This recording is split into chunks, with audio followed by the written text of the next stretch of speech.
I've got half of my coffee left, and I've got an on deck sparkling water, so we're probably fine.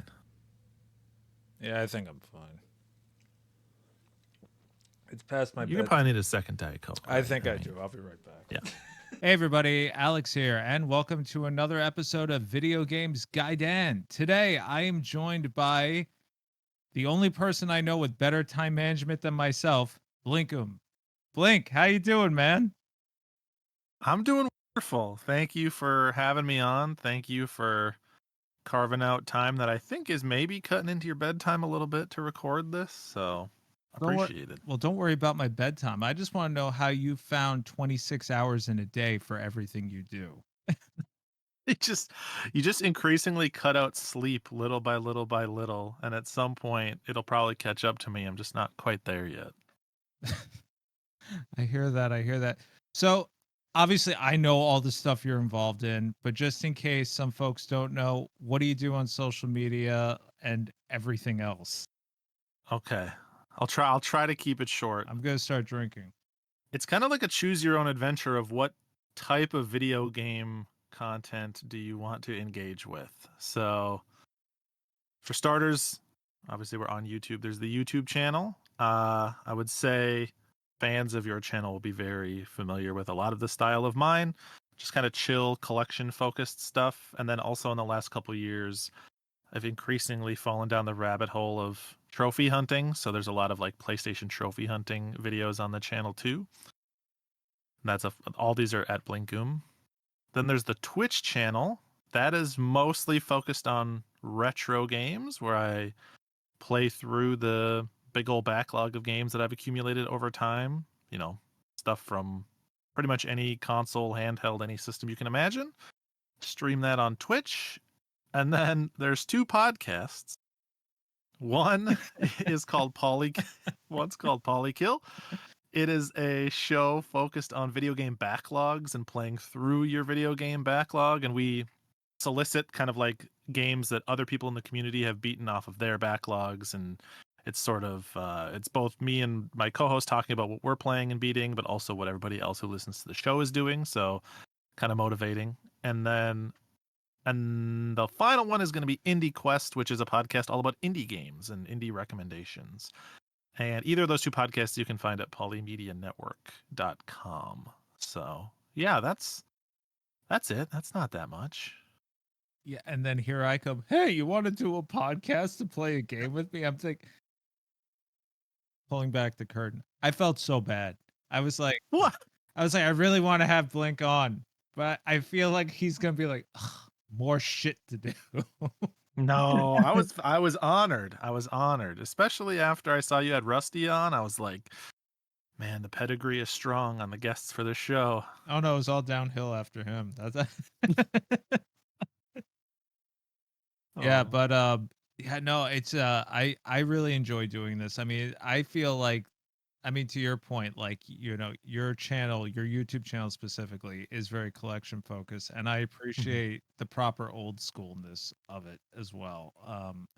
I mean, obviously, yeah, here on the Return to Mother Base program, you know, we have, you know, 3 hue lights, and that's about it. I mean, to be fair, the origins of the YouTube channel, I started it in like 2018 or so. So, you know, well past the glorious heyday. The glorious days of the YouTube gaming community. Yeah. And it was because actually, so I have been watching, you know, all those game community videos since like 2010, 2011 or so. But I never really ever commented or like engaged with anybody. I just passively enjoyed. So you wouldn't know it, but I have been watching your channel for years before you ever interacted with me in any way. And then in like 2018, I was like, man, a lot of these channels are sort of, you know, growing up, moving on, doing their own thing. Everyone is kind of like starting families, having kids. It fractured. And I was like, well, if no one else is going to make the type of video I want to watch, at least not that I'm finding, I guess I'll just make it myself. So, yes, we went very boots on the ground, very just throw up the one overhead light, just talking to the camera, minimal edits, talk about what I'm playing, what I'm buying type of show. Yeah, the big edit is when you have the image flip around, and then Yeah, so that's the pro move. And then every so often you squeeze in the YouTube fart noise, and then you have like that random fire explosion that everybody throws it when they throw something on the table. no, and I meant to do like a fade dissolve from one cut to another because I sneezed or my cat started scratching at the door. I'm like, I'm basically Mr. Beast. I don't know if you want to be him right now, though. That's true. Not to put a timestamp on the video, I'm not necessarily sure. Uh, but I do have, besides my 3 random questions, I do appreciate the fact that you play retro games on Twitch. I personally watch them all after the fact because Mm, truthfully, when it comes to watching live streams, it doesn't click with my lizard brain. Like I get it. I'm very much like a person who watches after the fact. But there are times where you're talking and I'm like, no, no, and I'm like, oh yeah, this is like 3 days ago. He can't. He can't. What you're saying is entirely wrong. And then you just have to DM me or something to scold me. You are incorrect, sir. But like the other day, you were playing Clockwork Knight, and I was like, wow, I haven't seen Clockwork Knight in a while, and I was like, this is at 60 frames per second. I don't remember Yeah, Clockwork Knight being at 60 frames per second on the Saturn and I know. 3D. That's sorcery. It looks really good, actually. Like, the gameplay itself is a little by the numbers platformer, but It's the like pseudo 2.5D almost kind of effect they've got going on. It's like Toy Story. I was gonna say Toy Story before Toy Story, but no, I don't know. Toy Story the movie probably came out before. It definitely came out before that, yeah, because there was Toy Story games on the Genesis. So yeah, I think so. Yeah, yeah, or it came out just around the same time. Somebody was like, yeah. so I hear in America that cowboys and astronauts voiced by Tom Hanks and Tom Arnold are really popular. So let's make a blatantly French toy soldier with a Mario mustache, and we'll make him run from the left to the right, and then the children will buy it. But by the way, we Yes. don't want 3D games in the 2D games in the United States. By the way, we don't want Yeah, that. So flatten it down.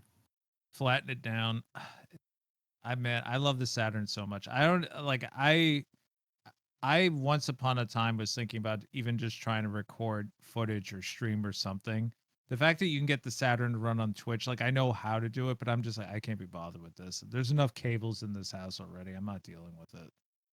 I mean, if you saw half of the stream setups I have going on, like I have my Saturn hooked up, but the like cable is like a little bit going out, and so I have like a book propped up to keep that cable kind of angled slightly up so that it doesn't just go incredibly dark or fuzzy.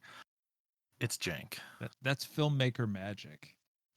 Yeah, As it makes good behind the scenes. I do have friends who work in film, and they've told me some stories. I'm like, really? That's how you do that? It's like, yeah, man. It's not fancy tech. It's literally some guy standing there holding a light like this for like 24 hours. But all right, so enough with the silliness. I do have 3 random questions for you.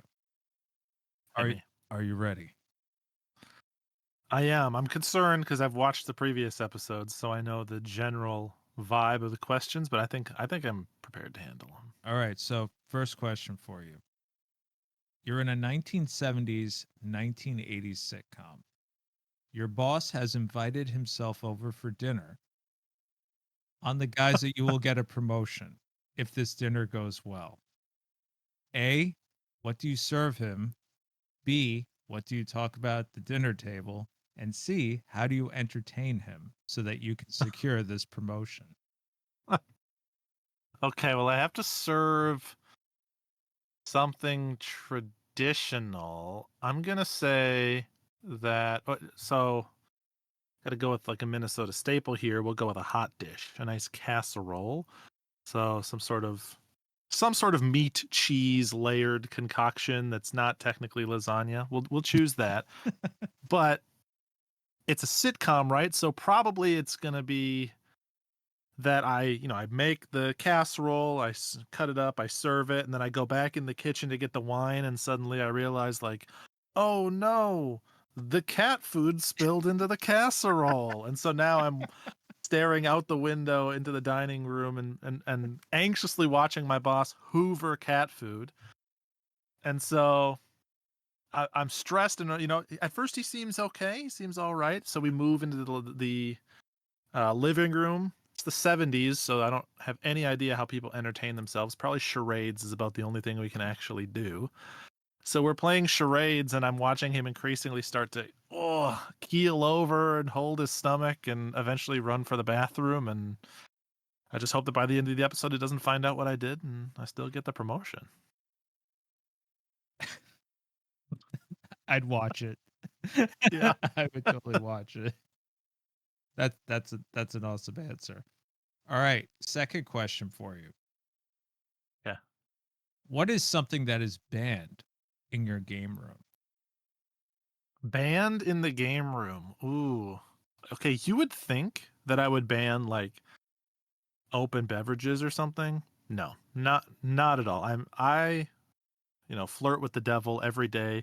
I'll come into the game room and there's like, you have to kind of walk behind this bookshelf behind me around the corner to the desk. And I don't want to have the overhead room light on because it's bad vibes. And so I'll be holding a hot, mostly full cup of coffee entirely in the dark, walking around the corner, just hoping I don't You're trip playing over with fire. a plushie or something. But it's all worked out well to this point. So food, I wouldn't love food, but I wouldn't ban it. Oh, you know what is banned from my game room? My 18-month-old child. That kid would destroy half of this stuff in under a minute. Oh my god. I was gonna say it's your kid, isn't it? Yeah. For sure. He's the most destructive force in my life. When will this destructive force be allowed in the game room? 25 Ooh, years old. I guess it's whenever he starts showing interest. Hopefully like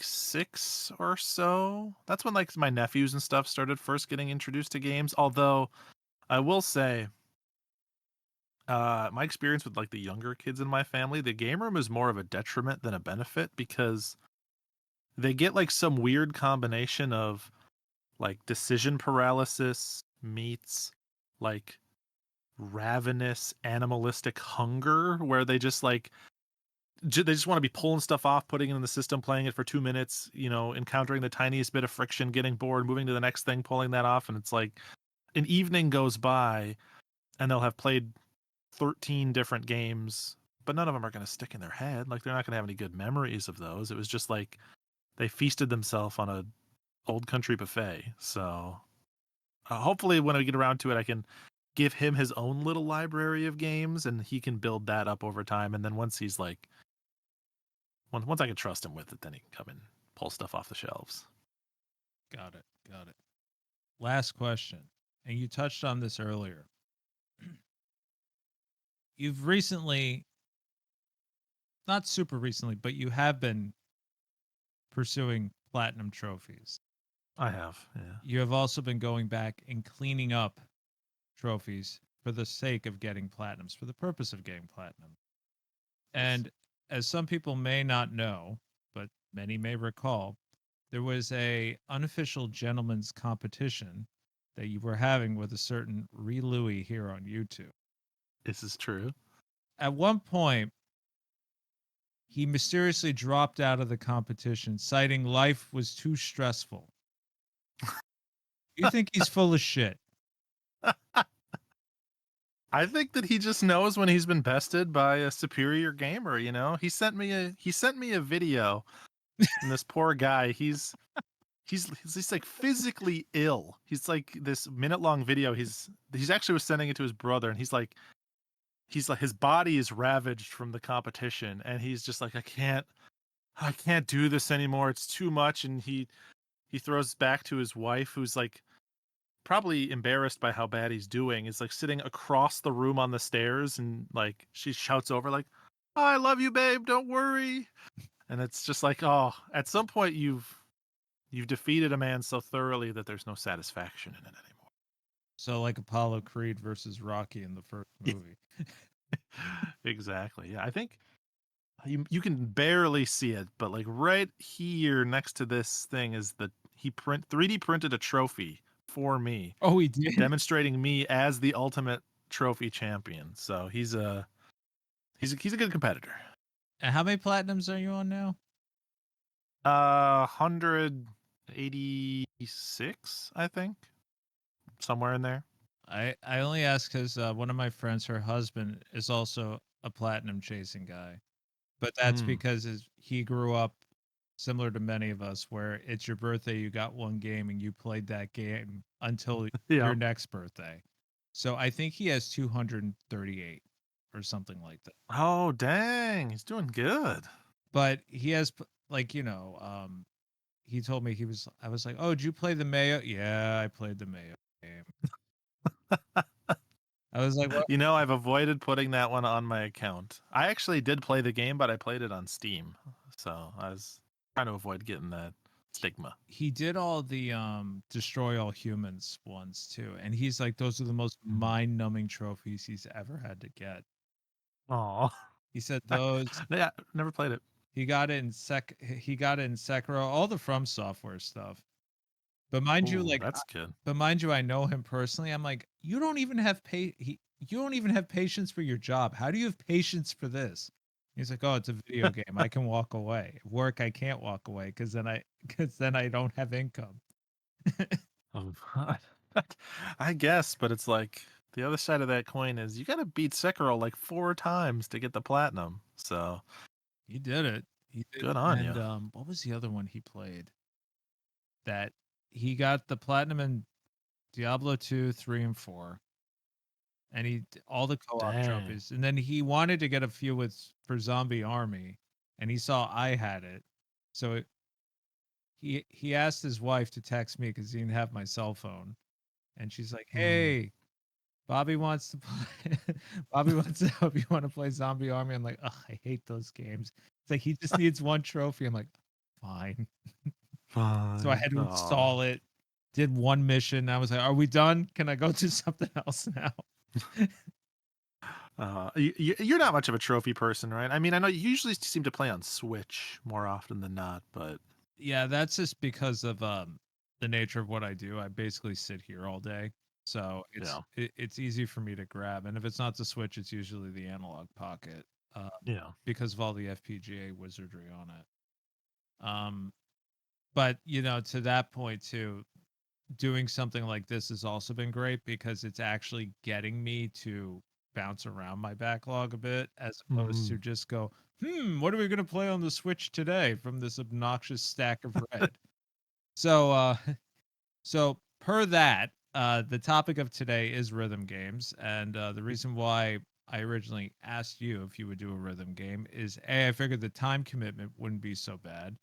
Little did I know that this game would actually be a significant time commitment. Yeah, and we'll get into it too because I went pretty hard on this one, so You it ate did. up some time. You did, and I didn't even mention that because I saw the video. I was like, "That son of a." Okay, wonderful. um, but I figured a rhythm game, it's very pick up and play. It's something that doesn't take a lot of time, and you can walk away from it. Once you've either played everything, or you've gotten your fill, or you just reach that skill cap where you just can't do it anymore. This particular game was not that. But what's your background with music in general? Like, do you play anything? What do you listen to usually? So I don't play any instruments. There was a time, if you cut my age in half, where I was like okay at drums, but I haven't played in probably 15 years at this point. So I'm pretty musically lacking in talent. But I make up for that with plastic instruments, as I'm sure we'll get into, because that's where I really shine. Why I had to get rid of the normal drum set because it's like, okay, I'm going to get this new plastic drum set where the game tells me what to hit. I'll be way better off. But yeah, I haven't played any instrument in a long time. In terms of actual music, I mean, I'm a child of the '90s. I grew up. I'm actually wearing for you the Blink 182 There you zip go. up hoodie. There you go. So I grew up in, on pop punk, on Sum 41 and Blink 182 and Green Day and all those bands. And then later on, I got like a little more into like some like metal stuff. Honestly, more progressive. And really, when I say that, I mostly mean just Dream Theater. And then more recently, these days, not counting like video game soundtracks and stuff, I usually listen to stuff without lyrics, like a lot more either just like electronica or like very, if it has lyrics, very like light sort of synthy pop stuff is usually my preference. So synthwave. Not quite synthwave, more Oh. I don't know the exact classification for the genre. Stuff like Purity Ring or Got it. that type of artist. So the reason why is my wife hates synthwave. Like Oh, when I turn on the synthwave, she's like, "Oh, he's had a bad day," and now I have to have a bad day because I have to listen to synthwave. I can get down to some synthwave though. It's good That's stuff. that's the irony. Every person I've asked goes, "Dude, I love synthwave." Yeah. No, like I would never pluck it out as like this is one of the genres I listen to most often, but if a synthwave song comes on, I'm never going to be in a bad mood about it. I'm like, yeah, let's go. It's like leave it. Yeah. And the funny thing is, there's a bunch of videos on YouTube where they overlay it over like the cutscenes from Snatcher and Police Knots, and it completely fits. Yeah, perfectly. It's like absolutely perfect. I mean, obviously, like I listen to metal mostly, but to your point about progressive, like I've never seen Dream Theater, but I'm a huge Symphony X fan. I don't know if you're Oh, familiar okay. with them. I think Michael Yep. Romeo is like one of the most underrated guitarists of all time, Mm. especially since everything is basically a riff off of John Williams, even though nobody realizes it. Yeah, but that's good though, right? That's a fun sound. No, they literally asked him in an interview, like, "Who are your influences?" He just chuckling with John Williams. That was it. It's like you obviously have other people. It's like, oh yeah, Hendrix. Like, like yeah. Of course. But I guess like in terms of rhythm games themselves, like when did you initially not like discover you really enjoy them, but what was like the first rhythm game you remember playing? So I think technically the first rhythm game I ever played was probably Frequency or Amplitude, but the first one no, it was before then because the first rhythm game I ever remember playing was the original DDR Max on PlayStation 2. I was in, not to date myself, but I was in like middle school or so. And I remember my friend's sister, who's a couple years older than us, she got it, and I was hanging out at their house. And I was like, what the hell I'm supposed to stomp on this mat on the ground? That's so interesting. And so I started playing that and I got really into it. And so this was before I was old enough to have like a part-time job or money of my own. So it immediately turned into a mom, dad, you're gonna have to buy me this game.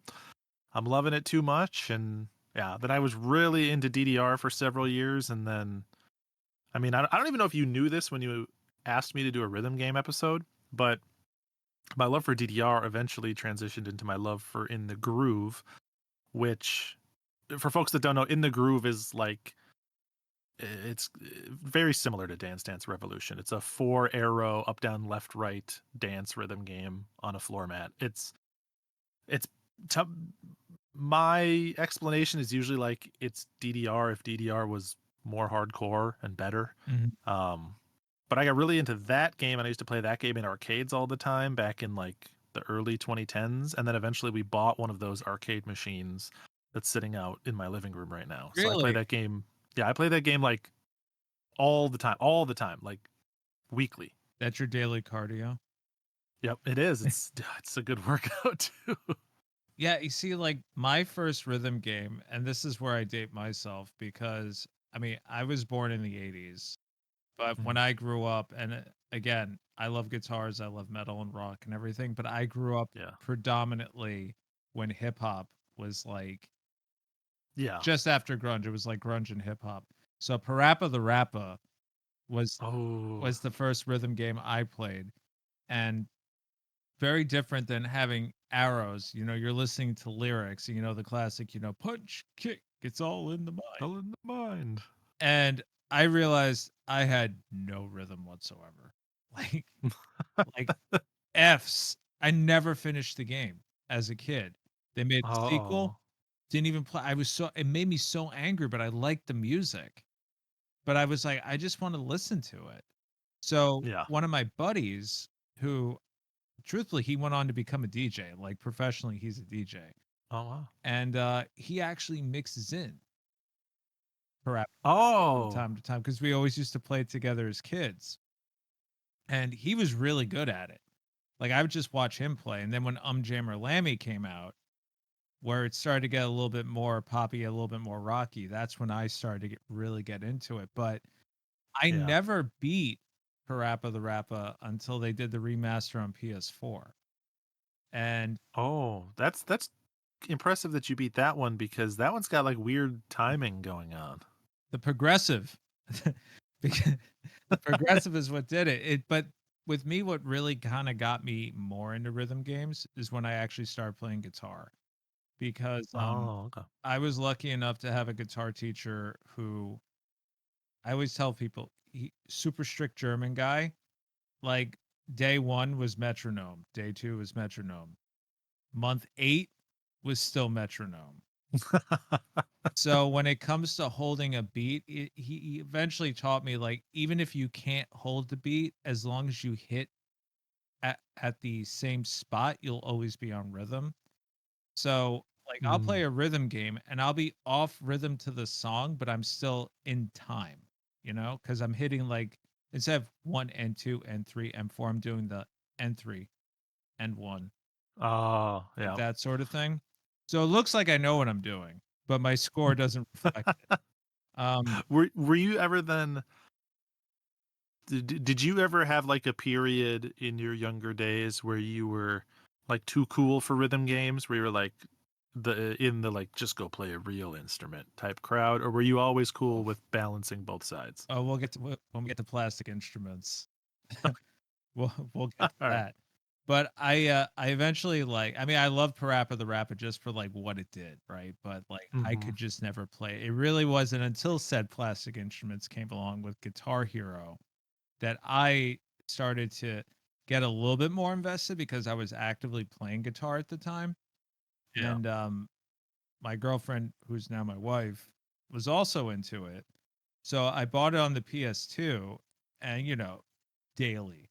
At one point Yeah. I was like, I have to get a second one of these, you know? But here's the kicker with me and where I kind of dropped off with DDR, not DDR, Guitar Hero, because I never really played DDR. All my friends did. Like we go to the Mm. arcade, I'd be at the King of Fighters machine.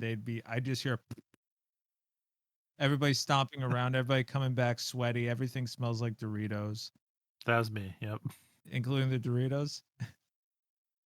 Different time in my life, I indulged. Dominoes. Um, Yep. but with Guitar Hero, it reached a point for me where I was just like certain songs I knew how to play. So Yeah. I think it was in Guitar Hero 2, Hangar 18 by Megadeth. I know how to play that song, and this isn't right. This game is stupid. And then I went off Guitar Hero from the second entry. I skipped everything following that. Interesting. It wasn't until much later, but tell me about your experience. So I was really into Guitar Hero when the first game came out.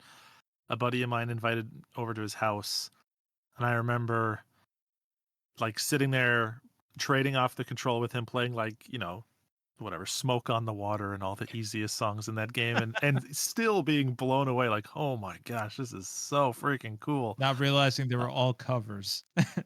Yeah, at the time I didn't know any better. The only time I'd ever heard Smoke on the Water was like in the back seat while my parents were driving when they were listening to their classic station or whatever. So I wasn't good enough to tell the actual singer apart from this not excellent cover band. But it was really in terms of plastic instruments, it was Rock Band that really got me because it was the Yeah. drums. Like I always have favored the drums. And when Rock Band 1 came out, I got really, really into them largely because I don't know. Did you ever go to the website Score Hero? Or are you aware of Score Hero? I've heard of it, but you have to refresh my memory. Okay. So Score Hero was the Guitar Hero like community leaderboard / forum Okay. website for Yeah. like the hardcore Guitar Hero players. And then when Rock Band came out, they made a spin-off sister site for Rock Band scores. And so for Rock Band and Rock Band 2 especially, really Rock Band 2, I was like in there on the forums. I was like competing for like the best scores on expert and all these drum songs. It was like an addiction, especially because for guitar or Rock Band 2, the way that they set up their leaderboards, it was whoever got a score on a song, if you tied that score, then you would be underneath the person. So essentially the first person to achieve a score on a song ended up first place on the leaderboard. And so I mean, I was in a forum where people were like doing the math to figure out the optimal spots to use star power to get the absolute maximum number of points, and then like competing to be world's first to execute those paths to get like the absolute perfect score on a song. And so it was like that was my life. There was like a year where that's all I did was just play Rock Band drums. Yeah. So it's you mentioned Rock Band. So I only got back into rhythm games because of Rock Band myself. Yeah. So what happened was I mentioned this in a few other videos. One of my buddies from Final Fantasy 11, he ended up living 2 blocks away from me because he got a big deal chemistry job at NYU. I mean, that's what he does for a living. So it's Christmas time, and he's like, "Hey, we should go get each other gifts for Christmas." And I'm like, "Okay." So we go to the Virgin Megastore, may it rest in peace. And at the time, they had a huge video game section. So I'm like, all right, cool. You pick a game, I'll get it. And then I pick a game, and then you get it, and we'll just do it that way. So it's like, cool. So then after a while, I thought about it. I was like, no, you know what? Actually surprised me. Like, we know each other's tastes. Like, we've been buddies a while. Nice. So I'm like, so here, I'm getting you BioShock on the PS3.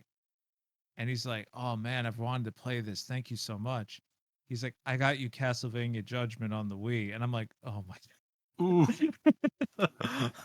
So we go back to Oof. my house cuz Virgin Megastore is like 2 blocks from my parents' house cuz I live with them at the time, and then it's 4 blocks from his house. So we go over there, pop in BioShock. I already played it, but he was like he'd never seen it. So he's like, "Oh my god, this looks so cool. I'll wait till I get home." Put in Castlevania Judgment. Let's play a couple of rounds. Within 5 minutes, he looks over and he goes, "I am so sorry. I feel like I just got you a lump of coal. Let's go back to the Virgin Megastore and get something else. I feel awful." So we get back there, and by chance, we both look at the Rock Band thing, like the all-in package with the guitar, the microphone, and the drum kit. And I just look at him, and he looks at me, and he goes, "I'll go halfsies." I was like, "All right." So we get the drum kit, bring it back up. We get the whole thing, bring it back upstairs, set it all up. My mom is like walking by my room. She pokes her head in and she goes, "What is all this shit?" And we're like, "Oh, it's Rock Band." And my mom's like, "Oh, you guys are gonna start a band?" And he goes, "Nah, this is on the PlayStation." And she goes, "Oh, nerd shit," and she walks away. We were hooked. I mean, Yeah. it was different because he plays drums. So he tried to play drums and he's like, "I don't like the way the drum kit feels. I prefer guitar." And I'm like, "I don't like the way the guitar feels. I prefer the drum." So it worked out.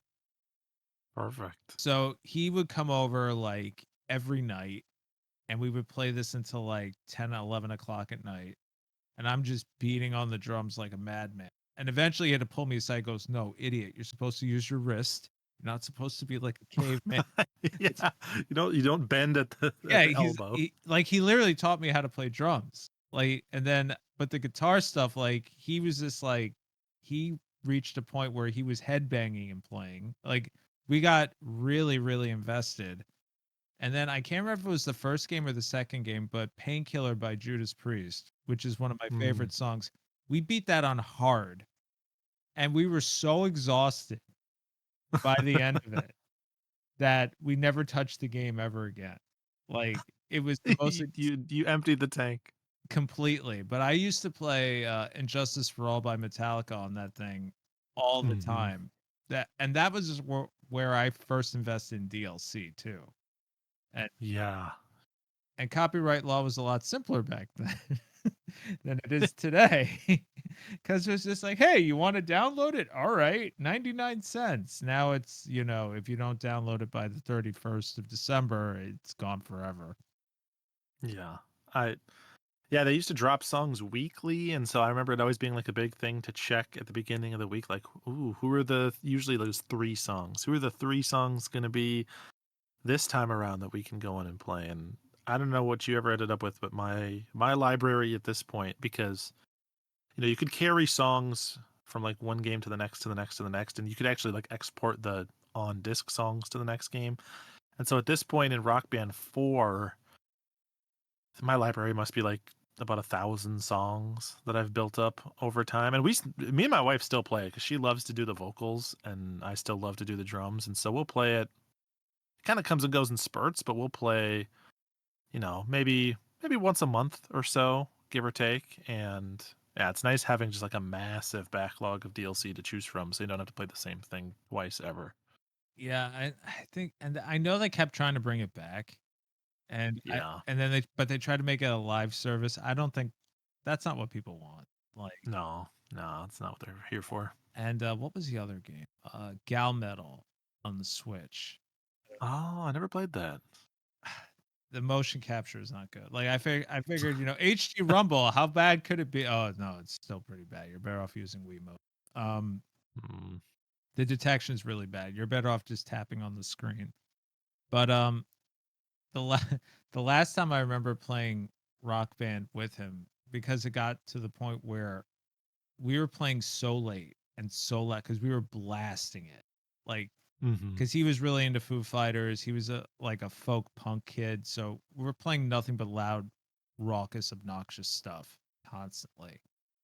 Um, and there was one night I'll never forget. It was like a Wednesday, and I'm like, dude, like, at this point, to your point, I think there were leaderboards, and we were like in the top 10 for like a couple of Heck songs. yeah. And I'm like, no, dude, we got to get to number one. So we were just grinding over and over. And at one point, I was like, we have to get beers or something. Like, this is ridiculous.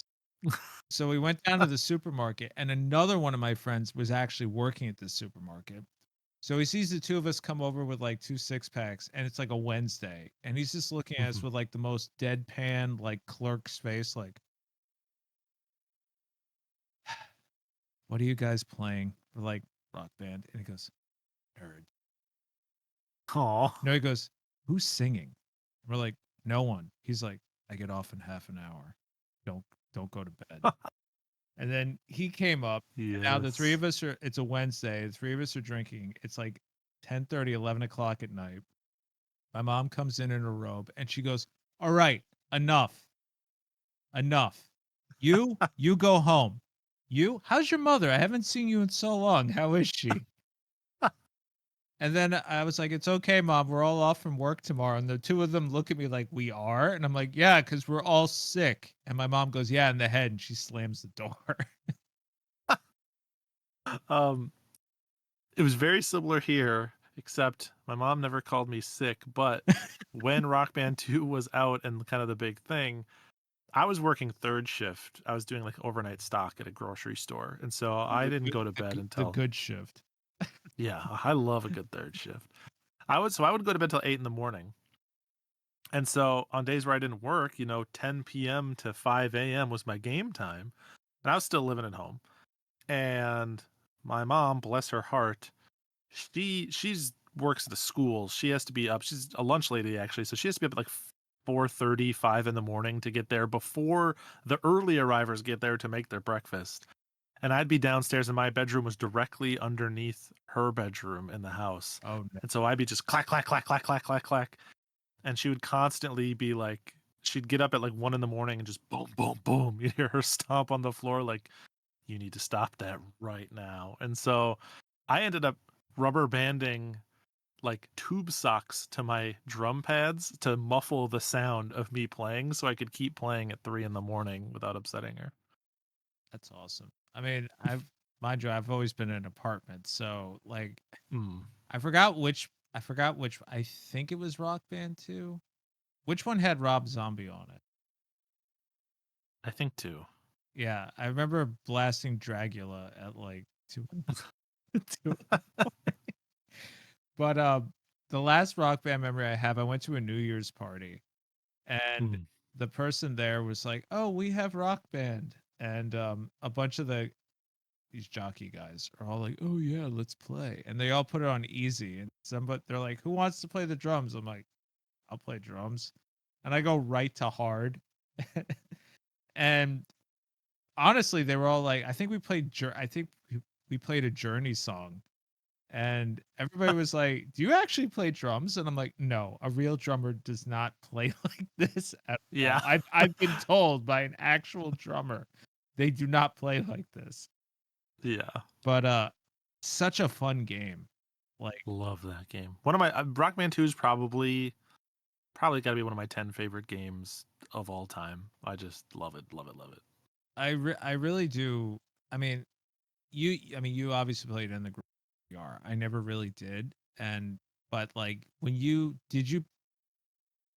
played it mostly at home, but did you ever play in the arcades or anything? Because like here there were leagues and competitions at like local arcades and stuff. Yeah, before we had our machine, we would go at least once a week, usually 2 or 3 times a week, and play at the one in the Groove cabinet at like the kind of rundown, crappy mall near us. And after going for a while, um, we like started meeting the other people that were like us that would play regularly. So you do the thing where you like take turns with them, but you don't actually talk to them. And then after like the 4th or 5th time of seeing them, you're like, all right, we got to just introduce ourselves. We're Right. clearly going to keep running into each other. And so we played for several years regularly in the arcade until actually one of my now very good friends, at the time I didn't really know him at all. He was the first one like that I knew that got a cabinet in his house, like bought one from an arcade that was going out of business. And he was so excited about it that he basically just like invited everyone that regularly played on that machine. There's like a Facebook group, and he invited everyone in that Facebook group that played at that one arcade that I did to his house, which is like a 5-hour drive. Because he's just like, I just want people that love this game to come play on this machine. I'm so pumped to have it that he was willing to invite like 7 essentially strangers into his house. And for My whatever house, play reason, my game. Don't steal my stuff. yeah, I guess I was feeling particularly safe, like I wasn't going to get murdered. And so we were like, we're doing it. And we ended up driving out to his place and staying the weekend and playing on his machine. And then we were like, oh my God, I need one of these so bad. And then a few years later, we ended up buying one or getting one. From another arcade, or did you go through a distributor? It was actually even more convenient than that. We had, because they don't come up for sale very often because there's not that many of them made, and they're very usually if an arcade is going out of business, the one of the employees that works at that arcade likes dance games enough to be like, oh, I'll just go ahead and bring this one home with me, or I'll buy it. Like it almost never even hits the market. Yeah. And so one did, and a friend of ours was like, we can't let this deal pass up because it was pretty well priced. And so he bought it, but he didn't have like a house or anything. He's like, I don't have anywhere to put this. I just bought it because it came up for sale and they never come up for sale. And so me and my wife raised our hand and we were like, we have a house and it just has a big empty spot to put a machine if you need somewhere to store it. And so he's like, yeah, here, you can have it. We're keeping it in the family. How was it moving into the house? So we live on a split level, and the only way we could there's not enough room to turn the machine because it's really wide around the corner of the basement hallway. And so we ended up needing to like knock out the drywall and the trim and knock down the basement entryway all the way down to the studs, down to the 2x4s to get the machine down and into the basement. And even then we had like half an inch of clearance. Like Wow. it was fate that this machine made it into our basement.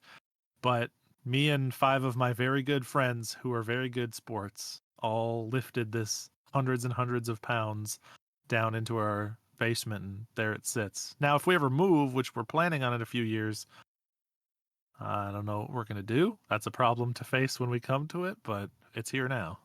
Just take out the wall, and then when you sell it, just say as is, or you just Yeah. say sunroom. Yeah. Yeah, it's got a nice open view. we'll Open air call it. deck. Open Yeah. air deck. Yeah, you'll never get a certificate of occupancy with that. See, that's the thing. Like, I mean, obviously, I don't have space for anything, let alone an arcade machine. But even Yeah. then, like, Katie and I have had that discussion, and she always says, "I will allow one pinball machine." So, All right. so I don't know. Do you play any pinball really at all?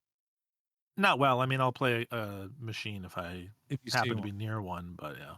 Yeah. So I'm a big fan of video game pinball, like your Pokemon pinball, like all that stuff. Oh yeah, same. But there was an arcade downtown. It's basically just like a hipster beer hall, and they had all these random pinball machines, like really old school pins, and then they would get the limited edition stuff where there's like 10 made and they cost like Yeah. $30,000.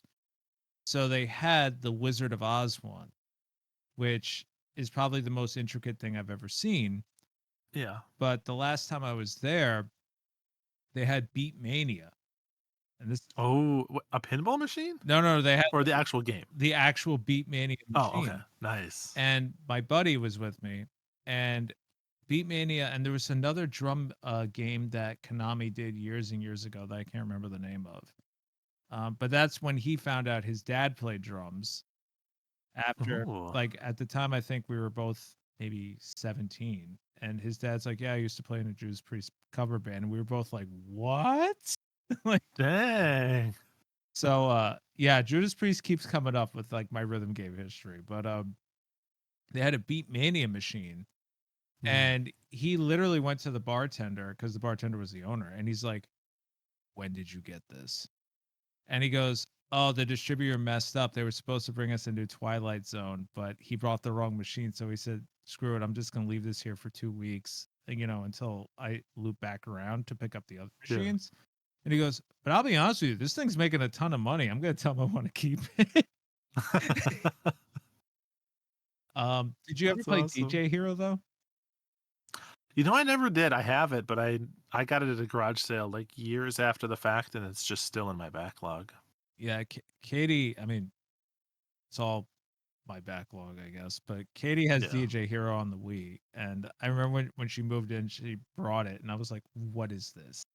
And she goes, "It's DJ Hero," and I'm like, "They're really trying, aren't they?" And she goes, "No, no, no, like it's actually kind of fun." And I tried it, and I was like, "All right, I have no idea how this works, but this is actually kind of fun, and the playlist is really good. Like I'm not gonna lie, it's actually pretty good."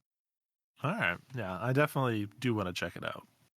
But if they ever try to revive any of like these plastic instrument style games ever again, how would you like to see that done? Like, what would your ideal be? Honestly, I kind of feel like they did it pretty correctly the first time. I feel like they just need to go back to the old model of like, here's the instruments, we're going to release DLC, either release a big catalog of DLC to choose from right away, or just do the like once a week we're dropping groups of DLC. But I honestly like Rock Band kind of worked perfectly. I do wish that there was this like add-on cymbal kit you could buy for I remember the Rock Band drums. I remember that. And it like works okay, but it doesn't work that great. Like it gets a lot of misses. You're trying to like ride the hi-hat or something and you're gonna drop a bunch of notes. At least on mine you do.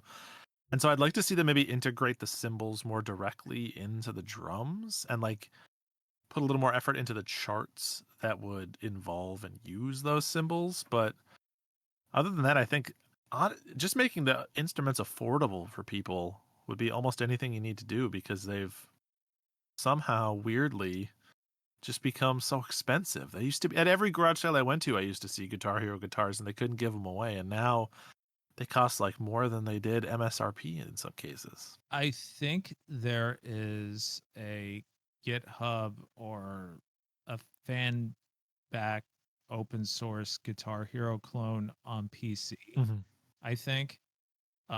where you can actually, I don't know if you're like transcribing the music yourself and it kind of reads it as MIDI and then ports it over or whatever. But I know like people have done like custom playlists with like, Zelda music and Xenoblade music, like, those Remember My Name, stuff like that. Yeah. And then covers from like, all like the YouTube video game cover guys. Yeah. I've seen a lot of that, and I know there is ironically, we were talking about this earlier. There is a Toho game that is a rhythm game once again, where all the music is fan made. So Okay. I've tried it. Some of the music, not that good, but you could tell who like actually plays music and who's kind of just hitting keys on the keyboard. But some of it, I mean, most of it's EDM, but Yeah. it's like Initial D soundtrack stuff. It's ridiculous. It's all like happy hardcore. Yeah. And Of course. and of course there's trance. Yeah. A little drum and bass in there, probably. And I'm just like, this is not.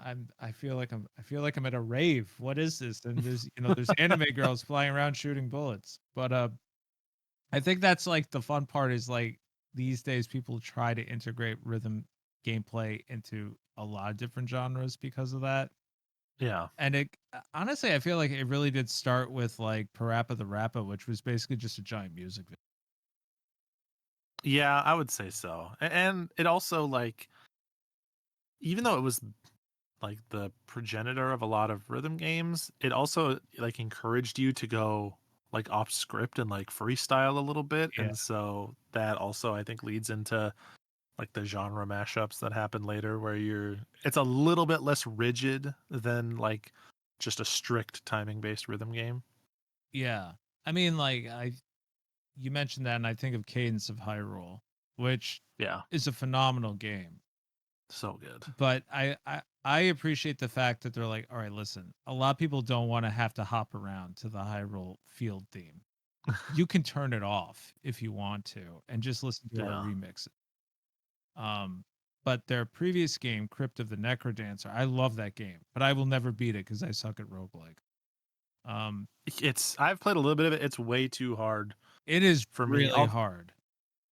The game that we're gonna talk about actually reminds me a lot of Crypt of the Necrodancer. Yes, but it reminds me of something else. But we'll get to that in a minute. The last one I want to talk about before we talk about the game du jour is oh god, I already forgot the name of it. It's similar to that. I would almost say Tetris is kind of like, if you think of like Tetris Connect, it is kind of like a not Tetris Connect, sorry, Lumens. I think is more so of a rhythm game since it kind of derives from the way you place the blocks down for the music. Oh yeah, for sure. I love Luminous. That game is so good. That's maybe the best example of like a rhythm game other genre mashup that I can think of. Like there's some good ones and there's some definite stinkers out there, but that one was like, it just felt right out the gate. Like you play that first song, you play Shinin', and immediately you're like, oh yeah, I'm in it. Yeah, and that Lumens was my comfort game for like the longest time, and then Curtain Call took over, or the first Theater Rhythm took over. But that's like nostalgia completely. But what's the most disappointing rhythm game you ever played? Ooh, so I wish I still had this because it would make a great stream, but I got rid of it in a feng shui attack at some point. So I don't know if you remember this. I think it might have been Konami, but maybe not. There was like also ran like dollar store generic brand rock band equivalent called Rock Revolution. Oh my god! At some point, I remember that, and I remember looking at that, going like, "What is this bargain bin nonsense?" Yeah, it was so bad, and it was the instrument itself was like these 7 completely arbitrarily placed pads. Like they didn't even seem to correlate to an actual drum kit, at least not in my brain. They were all weird shapes because I think they wanted some of them to be like cymbals and other ones to be toms and stuff. But in reality, it was just like, here's the triangle piece, here's the rhombus, here's the trapezoid piece.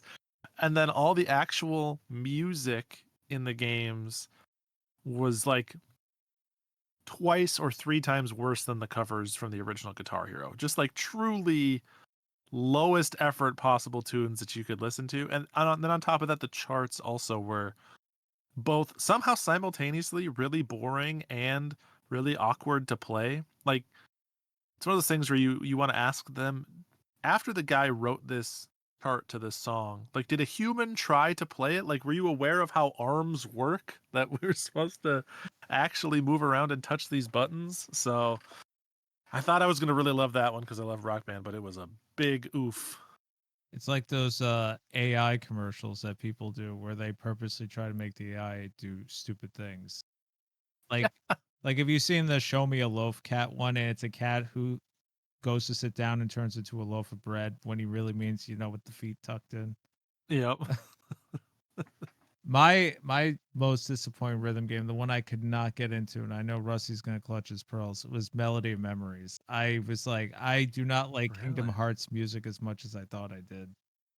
Oh, interesting. I like that one. I thought it was a good time, but The music I like in context, like of the games, but playing it yeah. outside of it, it didn't hit like Theater Rhythm or any of those did for me at all. I mean, I agree with you a little bit in that regard. I loved the Kingdom Hearts music, and I thought the game was all right. I thought the game was good, but it's telling that on my PlayStation account, I do have the Final Bar Line Platinum, and I have never gone and done the Melody of Memories Platinum, despite having played it. So I think Barline, my claim to fame with Barline is I can headbang and play earbuds on hard at the same time. That's like my claim to fame. My wife cracks up at it. She's like, because she can tell I'm still staring at the Switch, but I'm like moving with it.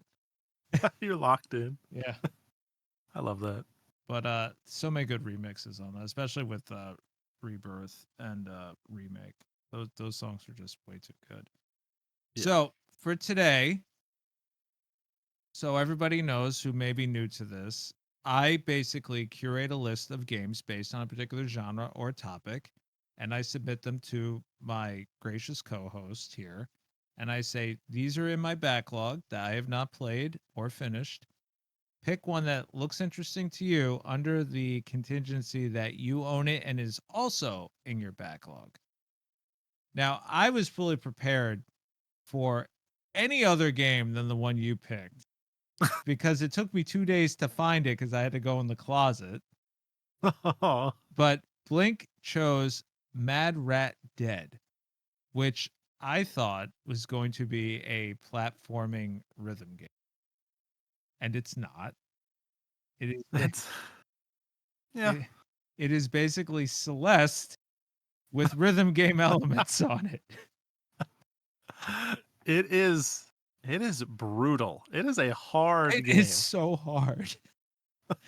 When and I will say, like, right off the muscle for me, the first 30 minutes, I was like, okay, this is cute. Like, it has a story. I really enjoyed the art style, but I really wasn't feeling the music. I was like, what is this circus nonsense? You know? Yeah, the early game songs, I agree. There's an area later that I really do like the music in, but at first when I was like, my initial impressions is I was like, personally, I'm like, I can't do this. This is not going to happen. Like the very first level you can do, because it's basically like Duplo blocks, like just jump dash jump dash jump dash. But then as soon as you get to any of the levels, a couple of them later, where there's like enemies that you have to bounce off of, or you once you start having to manage not just the rhythm of the game and the timing of the game and choosing the correct action, but then also timing it in addition to those two things with like a platform moving up and down or something. It's like my brain was being split in half. I was like, no human could pay attention to three things at once. Yeah, and then when you're finally like, okay, it's gonna keep repeating this pattern over and over again. I've seen this for 4 levels now. It's gotten progressively harder. I've mastered it. They throw in a boss fight, Yeah. and you're dodging bullets and shadows and exploding brains. And by the way, there is a time limit, and every Yeah. action you make, including your mistakes, count against the time limit, and you cannot refill it. Yeah, and it's not that generous of a time limit No, either. Like, the last boss, I had 1 second left. I'm not even kidding. I literally have 1 second left because I kept, no. and it took me, I think, maybe 5 tries. Mhm. And it was literally one of those instances where when I finished it, my wife came in from the other room and saw me on my knees holding my Switch, and she goes, "You beat it, didn't you?" I'm like, "I beat it." I'm like, I'm like, Blink is not going to finish this for a long time. And then 3 days later, you message me, "This is a lot harder than I thought." Yeah, it was brutal, especially in the back half. I mean, that last boss is kind of a difficulty spike, but The that music whole is a last lot better world. towards the end too. Yeah, it's in those later levels when the BPM is like it's like 200 BPM Yeah. or more. Like it's really fast. And so if you like lose track of what you're doing, the timer goes down faster on the faster BPM songs cuz more quarter notes are going by. And so you like stop to think for a second like, okay, I got to go here, then here, then here, and then you look back and you just lost, even though you only thought for 2 seconds, you just lost like 15 seconds because the song is going by so quick. Yeah, it's so unforgiving, but much like, at least for me personally, like when I finish like I love precision platformer. And that's Same. really why I like the new Prince of Persia so much, is because there is a lot of precision in that. Mhm. Um, but there's no time limit, so if you mess up, it's a little bit easier, and it Yeah. doesn't make you replay an entire level or tease you with the option of turning off the time limit if you want less stress, but you're still stressed because you literally have to do 8 perfectly on beat jumps, followed by a bounce, followed by a dash, followed by a skip the beat so you slowly fall down. Yeah, we didn't even mention at the top. So for folks that have never played this game before, you're platforming in rhythm, and every like quarter note that goes by, you have to choose, do I do a dash? Do I do a jump? Do I do like a fast fall kind of ground pound? Or do I press triangle, which like charges up the next move I'm going to do to be like twice the distance? And so it's not just like, tapping X and keeping the rhythm of the song to go along. You're having to constantly choose what buttons to press and what move to do. And so you can't like eventually you could get enough to do it, but for a long time it's hard to get into a flow state because you're so busy thinking like, what action do I have to take next? Yeah, and then you get to like a cliff and you see like all this floating stuff, and you're like, I have to bounce off of all of this. And you're like, okay, fine. The song's like da da da da. So you're like, okay, dot dot dot dot. And then the music stops, and all of a sudden you just drop to your death. It's like, what? Yeah, there will be BPM changes randomly in the middle of songs where they'll slow way down and then suddenly speed way back up. And if you're not ready, it just throws you off. There's one level, I forgot what it is, but it's a 3/4. It's a waltz, and I can't to this day 3/4. Like my lizard brain can't comprehend it. So I struggle bust the whole thing. Like I did discover a little bit of a hack. If you stand there, the music will keep playing. So I would purposely sacrifice 10 seconds to get out of that so I could go back to like 2/4 4/4. And then there's one song that I think was like 6/8 for like 3 seconds. I was like, okay, this I can do. But then went Yeah. to 3/4 and I just shut down. I was I did the same thing where I would just stand there tapping triangle because you don't move when you're doing yeah. that one, and just being like kind of like idly hitting that, waiting for it to go by until it got to like a slow part or an easier part of the song. But I mean, I'll be honest though, it's like I'm ragging on it. Like this game is hard. I would not recommend this for the faint of heart at Yeah. all. But I really liked it. Like Yeah. I thought this It's good. I thought the story, like I didn't expect much out of it or the twist, which I thought Yeah, I same. I, I was kind of touched by it. I was like, wow, this has a soul. And Yeah, they do a good job. It's like you wouldn't think when your main character is just like a rat that you're gonna have any investment in the characters at all, but they actually do a really nice job with it. I thought it was nice that there was a story at all, and there's even like a little bit of light choice in the story where you can make some decisions. So yeah, that and was I that was a surprise. yeah, I didn't expect any of that. I honestly thought Yeah. it like the whole premise was this rat's trying to escape and he just has to do it to a beat. Kind of like how Parappa the Rapper's just trying to get his driver's license, Yeah, like exactly. silly stuff like that. But no, it's like a morality thing. It's like an acceptance thing. It's like a grieving thing. It's like I'm like, this is way too deep for like this really like Ren and Stimpy grotesque looking like half frame animation that's making me go at 200 BPM. Yeah, it's true. You didn't expect any story at all, and here is this game that's like, you know, looking back on your life at the end, it's really about having enjoyed the ride all the way there, right? It's about accepting things as they are and making the best of every day. Yeah, and I mean, it's towards the end, and not spoiling like the context of it, but it's where you're being chased. Mm-hmm. So like that part, like that song is really good. But then when it flips on its head later on, and you're like, and Yes. then all of a sudden you're like, it is. I was like, okay, like apparently this rhythm game is trying to tell me that this rat is basically Charles Dickens, and he's trying not Charles Dickens, Scrooge, and basically he's or it's like a Wonderful Life where he's discovering like there's something more important. Yeah. And it's weird because I don't was this technically an indie game?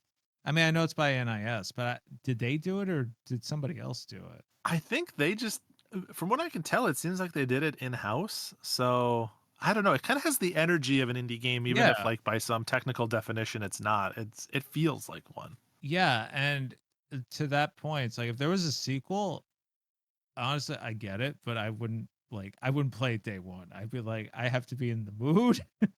I have to have no stress in my life because I mean, it is a rhythm game. I really wasn't hot on like I'd say 8 out of 10 songs. It to me it was just kind of campy circus music. I think I was a little warmer on some of them. In particular, there was I forget what chapter it is. It's like the fourth or fifth. There's an area where you first go outdoors, and it's like a bunch of autumn colored Oh leaves yeah, and that stuff. song was good. That song was good. There's a couple songs there that are kind of like almost like JRPG overworld music. Yeah. They had a little more of an RPG angle to them, and I was like, okay, these songs I really like. But yeah, some of the other ones are a little more like, I don't know, jaunty. Like they're a little more. Yeah, it was kind of Saturday morning cartoon. Yeah.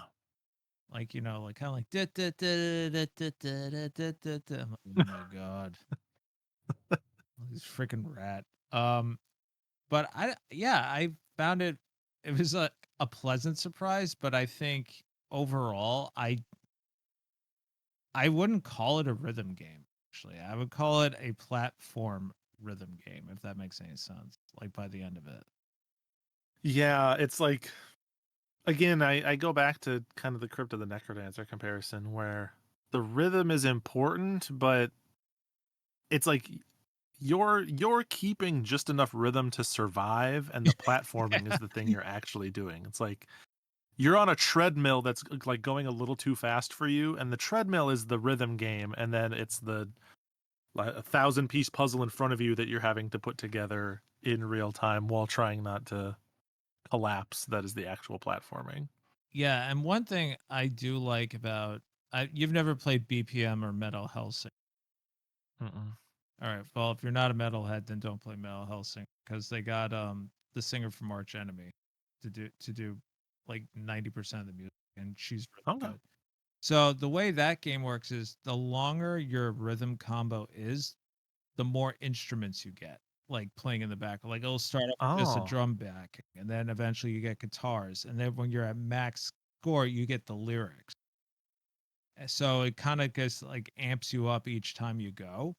And then once Mm. you lose it, all of a sudden, like the lyrics drop out. then a guitar drops out, then the bass drops Oh. out, and then with the weapons, they all fire at different times too, right? So like pistols will go like 1, 2, 3, 4. Drums will go like, not drums. Shotgun will go 1, 2. So you have to like constantly switch weapons according to what's going on. But it's a really good game, but you have to enjoy metal to play it.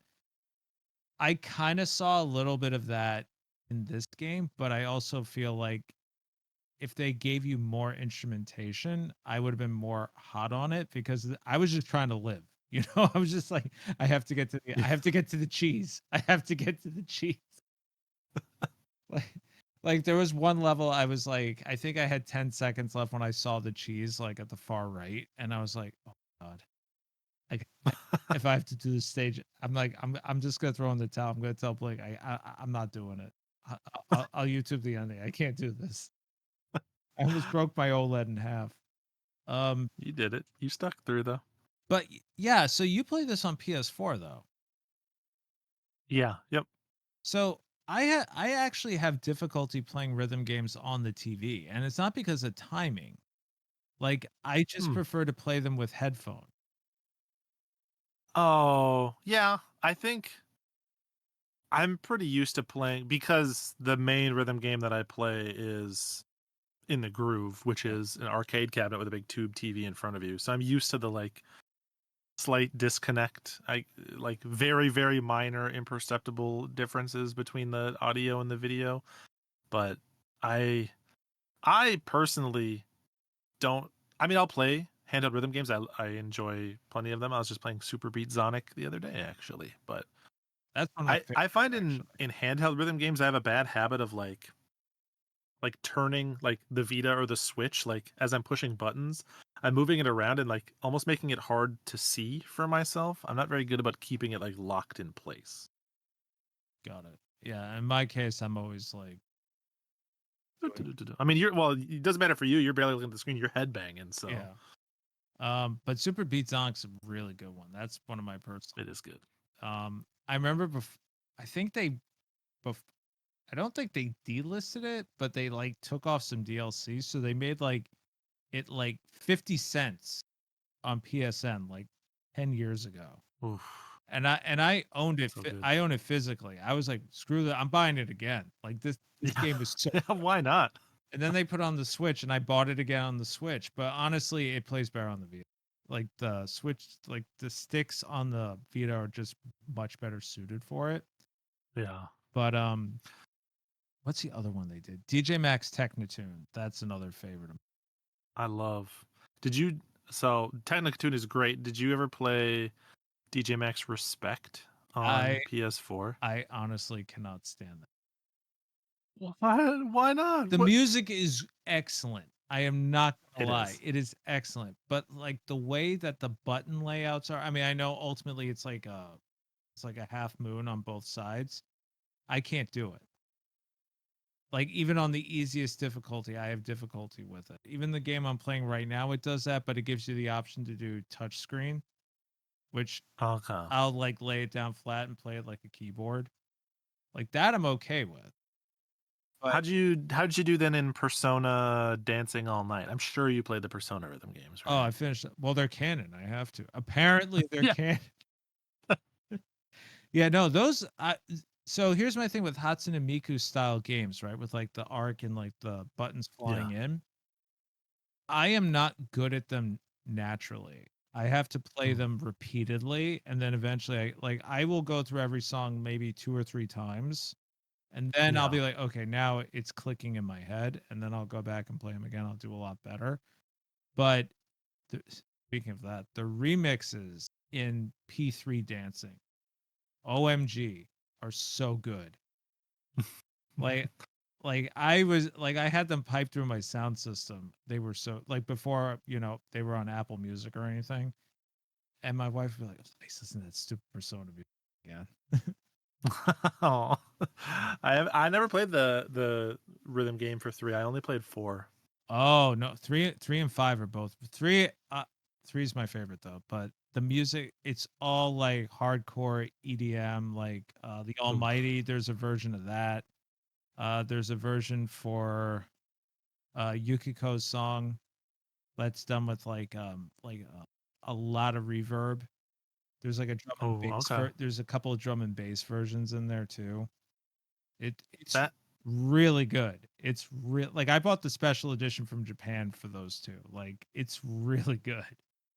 dang. All right, I'll have to pick them up. That like they came bundled in like that 2-pack, like the Starlight collection or something like Yeah. that. That's been on my wish list forever, but I Yeah. just never grabbed it. Yeah, I tried playing them on PS4 and honestly the sound quality through my sound system's a lot better, but again, I was just like, like I prefer the what's the word? The privacy of it. Like Yeah, when I get that. because even when I listen to music, like my wife will see me walking by with these headphones on, like because I don't typically I listen to obnoxious music, but she'll be like, oh, he's obviously listening to something, but most of the time I always listen to headphones. So Okay. I don't think I'll be listening to the soundtrack from Mad Rat Dead though, but I don't know. I mean, overall, like what would you say is your overall feeling on the game? Like in general, like obviously I think we both like it, Yeah. but is this something you would recommend, or do you think if this is something you played during the Guitar Hero days, you would have finished or you would have dropped it? I actually a lot of times I don't go in very optimistically to rhythm mashup games because I have played a lot of like Steam ones and stuff that try to combine rhythm with something else, and I'm like, sometimes it just feels like you're doing a rhythm game poorly and another genre poorly. Like you're just doing two things bad rather than combining them well.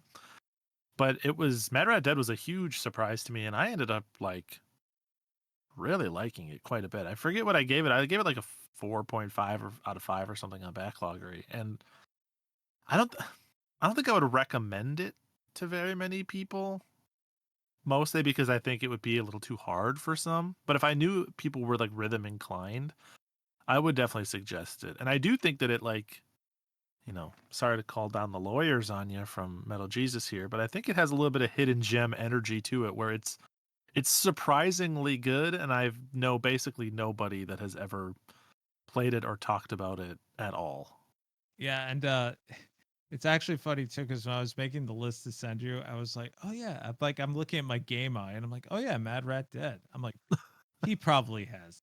I'm like, he probably has this. And then sure enough, you're like, Yeah. I've been meaning to play that, and I'm like, called it. Like Half court. yeah, but I mean, I would recommend this to people who like stuff like Slime Son, Celeste. Yeah. I would recommend that first. Rhythm game comes second. Um, at least for me, like that's kind of how I view it. But to your point, I wouldn't openly recommend it to people. I'd be like, if you're into this, check it out. Your mileage may vary. Yeah, for a very specific type of person, it's really gonna hit. Like it's gonna be like a surprising wombo combo. But for most people, I think either the difficult precision platforming or the difficult rhythm half are gonna turn them off. Like you have to take two big punches and still be standing. Would you say this is the Dark Souls of rhythm games? I think so. Yep. Or would you say it's more like the Sekiro?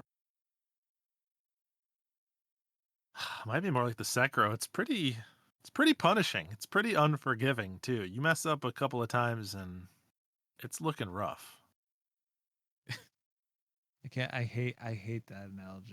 I like the Dark Souls of rhythm. Yeah, the Dark Souls of lasagnas. It's like come on, it could be It's anything. it's the Citizen Kane of rhythm platformers. As directed by Stanley Kubrick. Like it's even stranger now. All right, cool. So, well, I'm honestly, I mean, again, I wouldn't recommend it. I'm glad you picked this one though. Yeah. I don't regret the time, but again, I did not think this game would take so long as it was. I didn't think it was as long as it. I was like 30 No. levels, 30 levels of this. Oh my god. And I ended up dumping a bunch of extra time into it because I ran down the trophy rabbit hole, and so I ended up getting the S plus rank on every level, and then you have to do that on normal, and you have to do it on hard. I don't know if you ever went and played Oh, hard mode on any no, level. normal was hard enough. They add in this extra type of note that's it's like a red note, and it's a group of like 2 to 5 notes, and you have to hit every single one of them in that sequence for it to count as one action.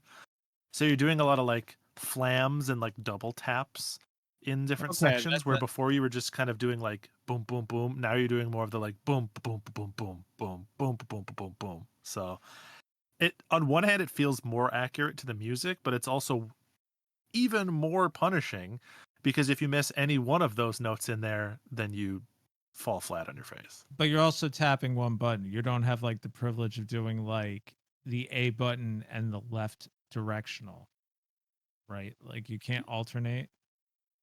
I mean, it's whatever button you press for the last note in the sequence is the action that you take. So you could Got it. press like X X X X circle on the last note, and he would do the dash, even though you press jump for all the other buttons. Got it. Oh, okay. That seems more doable. I was gonna be because I have difficulty like when there are like double taps and and triplets. Like I need to be able to alternate Yeah. because I mean, back in my day when you wanted to do the electric chair in Metal Gear, you got out a pen, put the controller flat, and just did this.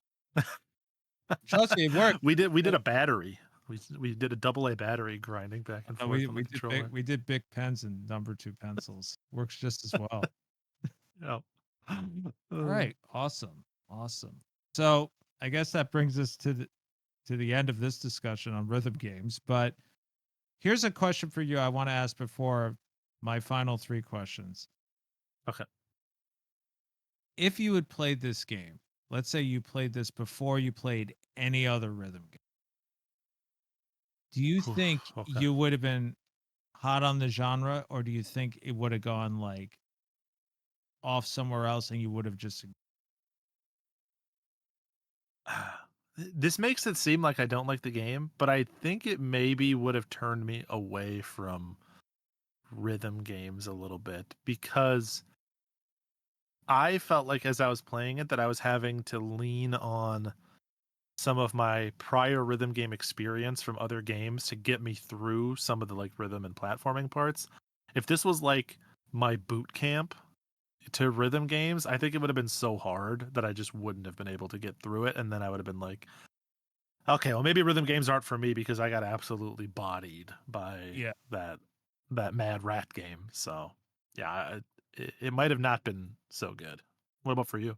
Yeah, so the reason why I ask is because I was so bad at Parappa the Rappa, I wrote off rhythm games See? until Guitar Hero came in, right?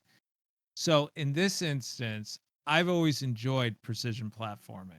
Like Mhm. my wife my wife is 3D Yep. platformer a la Louie. I'm 2D platformer, and I like push levels. I'm one of 2 people in the world that likes push levels. I like the ones where you have to keep running and there's like little itty bitty spots for you to bounce off of. Like Oh, yep. I've always enjoyed those. I appreciate the strategy of it, especially with like Rayman and stuff like that. So Yeah. I think this would not have pushed me off of rhythm. I think if I'd played this and then play Parappa the Rappa, I'd be like, this isn't interactive enough. Oh, interesting. You'd be like, I mean, this is fine and all, but where's the Super Meat Boy in it? I mean, Yeah. why am I not dying all the time? Now, Super Meat Boy, truthfully, I don't like. That's like Oh, what? Oh my that God. is the one. I gotta get off this call, I tell you. That is the one I don't like. Oh, it's Super Meat Boy, in addition to Rock Band 2, is probably one of the other 10 favorite games of all time for me. I love that game. All right. So let's rephrase it then. We'll go into the 3 questions. 3 things you like about the hobby other than playing games. But I'm going to rephrase this a little bit here, right? 3 games that you love that got you into this hobby in the first place. Okay. So, what are 3 games that led me into the hobby of playing games? Playing games and collecting them. Collecting them? Okay. Okay. So the big one I would say for me, I'm kind of tempted to say Super Mario 64, but I would say it was actually Ocarina of Time, which I played in 5th grade. And I remember it so well because we were all like sitting around the uh, cafeteria and everyone was talking about this game. And I had never heard of it before. I'd never played Zelda or heard of Zelda up to this point. And everyone was so hyped on it. And I was like, I gotta play this in order to like keep up with my social group. I gotta be cool amongst the 5th graders. So I'm gonna go beg my parents to buy it for me. And I have a very vivid memory of going to Target.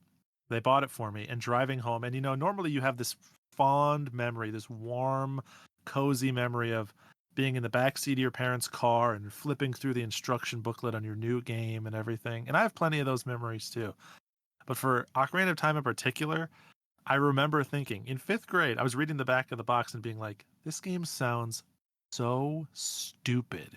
Ganondorf? This is ridiculous. Why are people playing cool games like South Park 64? Why do I have to play this? And then I remember plugging it in and seeing that that intro title menu with like Epona running over the hillside and it's like sunrise or sunset and the music plays and it like activated something in my brain where I was like, okay, game, like I wouldn't have had the language for this at the time, but it was like games are important. Like games are more meaningful to me than just like idle, like random ways to fill time. Like there's something more significant and like cooler games are out there. And then it became one of my favorites of all time. I love that. Obviously, I love Ocarina of Time. So that would be my first one. Second one would probably be. Ooh, I'll give you that one. Do I have it nearby? I do. Okay. So a lot of people that come by the channel or the Twitch page know that I have a scientifically curious stomach for jank. Like I can really get down on some jank in a way that is like medically concerning for a normal person. Lethal doses of jank don't really seem to upset me. And my very first paycheck that I ever got, my sister picked me up, 16, working at a grocery store, and she drove me to Circuit City, and I made like $100 at the time for like whatever 2 weeks of pay. And she drove me to a Circuit City, and I just went right to the bargain bin, and I blew my entire paycheck on games out of the bargain bin at Circuit City. One of which, now this was 16, I chose this game. One of which was this game right here. Oh, this better be good. Prism Chapter 1, The Dark Unicorn. If you could believe it, there is no Prism Chapter 2. Who'd have thunk it? Yeah, it's a shame, right? It's got a comic inside. It's from DC Comics. Wow. And I brought that game home. I mean, that game sucks, but I still had fun with it, and that was like the first memory I have of jank tolerance and like appreciating underdog games is maybe that's how I would word it on a resume, is I have a high appreciation for the underdog game. And then Under the mission I would say the last, the thing that got me really into collecting is I remember the very first thing I ever ordered on eBay is I won an auction, and it was for a complete in box Final Fantasy 2 and Final Fantasy 3 on Super Nintendo. It was a lot of both games, and I won it for on bid for $140. And until that point, I had only played them on emulator and stuff before that. And I remember getting those in and opening them up and having such an appreciation for all of the artwork and flipping through the manual and all this stuff that I had never had in the past, because I was 1 or 2 years too young to appreciate Super Nintendo in that way. N64 was my elementary into middle school console. Yeah. And so That was what really I got those two in. They're two of my favorite games, and seeing them complete in my collection on my shelf, I was like, I want some more of this. This is pretty good. So those are my three. All right, cool. So then 2 other things that you love about this. That I love about the hobby. Yeah, the hobby in general. Okay. I would say one of the 2 things is probably that it gives me this is kind of tied to the jank thing, but I feel like more than movies, more than TV shows, there's such a wide variety of ways to interact with games, as demonstrated by the fact that I have 4 different things that I do and none of them are the same because I approach games from a bunch of different angles. But you can be a person that is just really hardcore grinding a rhythm game, trying to get really good scores or perfect timing. And you could do that, you could play just that one game for years. You could be like a retro head who's going back and visiting everything, or you can be kind of I think more like you and me, more of kind of an all-arounder, just like a game appreciator that does new stuff and does some old stuff in pretty equal measure. And so I appreciate that it's like a hobby that is actually kind of like a bunch of little subgenre hobbies that you can sort of pick and choose. Or trophy hunting is another way to approach it, right? So it's just you can find an angle that works for you, and you can favor one way or another way, and switch back and forth over time. I like that. Yeah, and I mean, I think to your point about games too. I heard I'm stealing this from another podcast. I'm pretty sure it was the JRPG Pursuit podcast. Video games as a medium are one of the most complex and most time-consuming methods of storytelling because Yep. movies are 90 minutes. A book you read at your own pace. A book on tape you see it's 6 hours. That means it's ending in 6 hours. Yep. Game they say 20 to 50 hours depending on how much you do, Yep. because you dictate it, right? Me, I'm like, Yeah. I saw credits, I'm out, on to the next. That's me. So If it's not on PlayStation, that's how I usually am too. I'm like, I'm not gonna go do everything, but for some reason you give me a little PNG icon popping up, and I'm like, well, I gotta collect all the PNGs. All right. I mean, let's be reasonable. Okay, third thing then that I like about the hobby. I feel like everyone answers this, but it is genuinely true. And I might be just stealing the words right out of our buddy Ari Louie's mouth, but it is the community of people around games. Through playing games and just putting my thoughts and opinions and my tastes online, I have met so many more people than I ever did in years and years of doing that in my real life by turning that into an online hobby, expressing it outwardly. So the fact that we're here chatting, or that I have discords of a bunch of my friends, and there's always someone that I can go talk about a game or get game recommendations from. I appreciate that the hobby has so many cool, interesting people in it. yeah, and I think I agree with you, and I stand by that too. But I also think I guess I'll use the comparison. Like my friend, he's very much into Pokemon card collecting. Not so much playing the game, but collecting the cards, right? And he is involved in a few different Reddits, and he also reads 4chan, but 4chan's 4chan. And Discords. And he's like, it's a collecting community first, and everybody knows oh, this guy's looking for this guy's looking for that. Hey, I came across this, and they all help each other out, or as I like to say, they enable each other. But Yeah. but it's also really cool because it's just outside of that, you learn about a person, right? You Yep. get more of an understanding into people.